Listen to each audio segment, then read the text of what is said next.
महेश भीमराव सूर्यवंशी राहणार आरसखेडा. तर आपण बैल घेतले होते पाटोद्याच्या बाजारात शेती कामासाठी. तर येता वाहन न भेटल्यामुळं आम्ही ती बैल चलवीत आणून लागतो. चलवीत आणण्यात असल्यामुळं रात्री उशीर झाला. रात्री 11:30-12 वाजले होते. तर मला काही पोरवानी राजीव गांधी चौकात नाही, अलीकडलं खोपेगाव चौकात अडविलं. एक वेळेस अडवलं, दाखला पिकला विचारले, पण आपण तिथं धावल्यानंतर पुन्हा सोडून दिले. पुन्हा अजून पुढे आल्यानंतर राजीव गांधी चौकात एकदा अडवलं.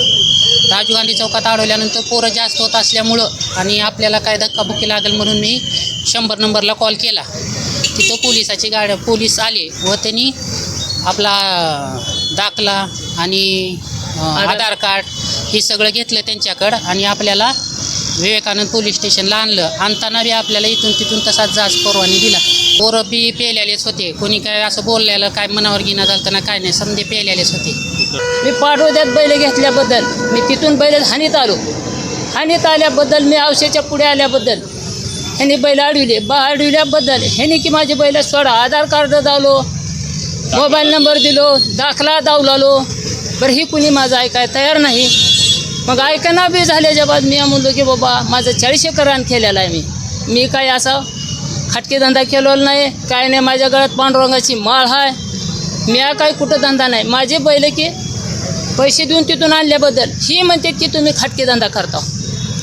खटके धंदा मालकरी माणूस करतो का? आरसखेडा. मग ह्यानी असं जोर मानल्याबद्दल परवानीत फोन केला. मग इकडं आणले, मला म्हणले चला घेऊन बैल. मी आलो गोलाईतून बैल घेऊन. मला पोलिसांनी दोघांनी आणले. इथं आणल्याबद्दल मला म्हणले की बांधा. इथं बांधलो की लगेच ह्यानी म्हणले सह्या करा ह्याच्यावर.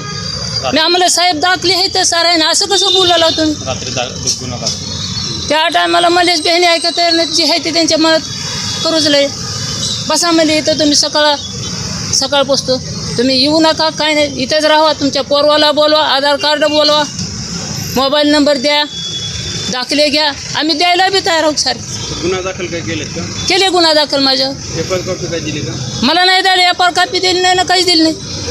बैल गोरक्षणला बैल की हाय तर ती गोरक्षणला वाट लावली ह्यानी.